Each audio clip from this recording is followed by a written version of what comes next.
প্রতিদিনের চিন্তা ও প্রার্থনা। ২৬শে মার্চ দিনের প্রধান চিন্তা। অনুকরণ করিয়া আমরা আধ্যাত্মিক জীবন লাভ করিতে পারি না। মুখস্থ করা যায়, কতভাবে শিখি মোরা করিতে সে গান। মনের সঙ্গীত কখনো বা ইন্দ্রিয় সকলের তান। আবার হৃদয়ের অন্তরাত্মার সুললিত সুর, সে গান যে যায় গভীর ছাড়িয়া গভীরতা তলে। উপদেশ: অকপট হইয়া জীবনের উদ্দেশ্য কি তাহা জানিতে পারিলেই আমরা শ্রী ভগবানের সঙ্গে যুক্ত হই।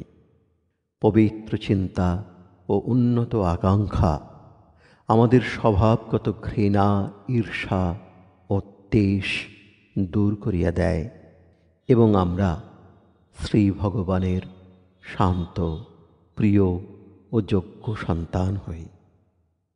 কিন্তু তাঁহার সঙ্গে এই একাত্মভাব ছলচাতুরী বা হিসাব বুদ্ধির সাহায্যে লাভ হয় না। বিচার বুদ্ধির অতীত যাহা, তাহা আমাদের লাভ করিতে হইবে। যাহাকে বলে অন্তর্শুদ্ধি, তাহা আমাদের চাই।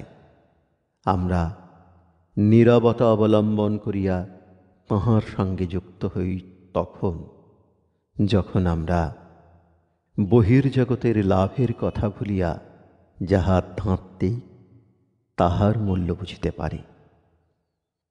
প্রার্থনা: হে পরম প্রভু, সকল অস্থায়ী বস্তুর মধ্যে তুমি একমাত্র চিরস্থায়ী ও সত্য। তুমি সকল জ্যোতির জ্যোতি, জীবনের সার বস্তু। আমার সকল চিন্তা ও প্রাণের আকাঙ্ক্ষাকে তুমি পবিত্র ও উন্নত করো। তোমার পুণ্য সত্তার কাছে আমাকে আসিতে দাও। আমাকে একান্তই তোমার করিয়া লও।